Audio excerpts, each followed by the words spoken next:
These latest headlines from ABC15 are sponsored by Lerner and Rowe Injury Attorneys. One call, that's all.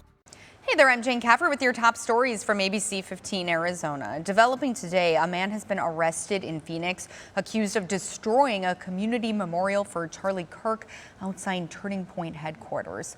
Police tell us 19-year-old Ryder Coral was seen damaging the memorial and was held by witnesses until officers were able to take him into custody.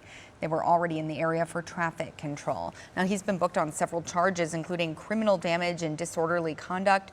A memorial's been growing outside the organization's headquarters since the shooting death of its founder, Charlie Kirk, on Wednesday. In West Phoenix, a man was hospitalized for treatment after he was found shot in front of a home near 35th Avenue in Osborne this morning. That man is expected to survive. Officers say during a search of the home, they found a man matching the description of the suspect and detained him along with several other people inside. Police say the investigation is ongoing.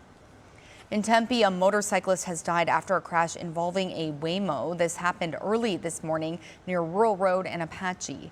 A Waymo is believed to be one of the two cars involved in the crash, along with the motorcycle.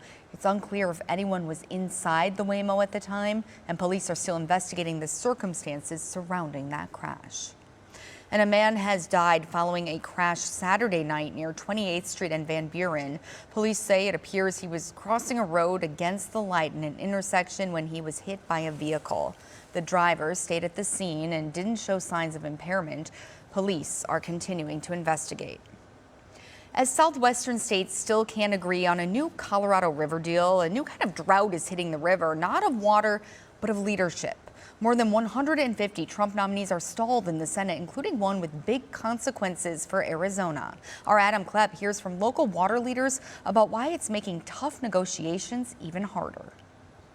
Arizona gets more than 900 billion gallons of Colorado River water a year coming out of our taps and growing our food. But right now, how much water we'll be getting in the future is uncertain, as an agreement on how to share that river water expires next year. And we have to renegotiate how we share this precious resource among all of the states that rely on it.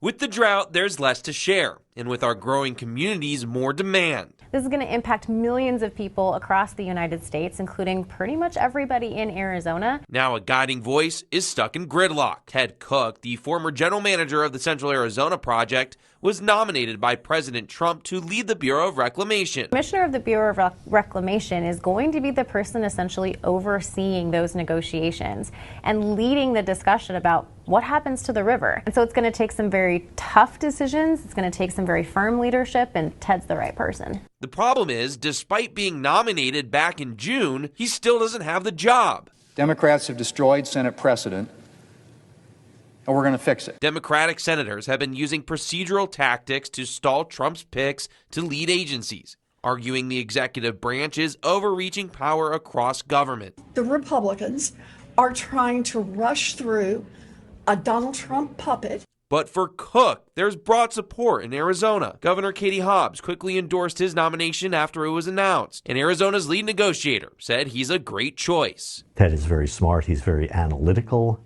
Ted actually has a physics degree. Still, his nomination is stuck in the mud, further complicating already tough talks and leaving someone with unique knowledge of Arizona's water system outside the negotiating room. It definitely benefits Arizona to have somebody in that chair who recognizes the importance of this state. While Cook remains delayed in D.C., deadlines for negotiators are fast approaching. They need to share a plan with the public by February. Adam Klepp, ABC 15 Arizona.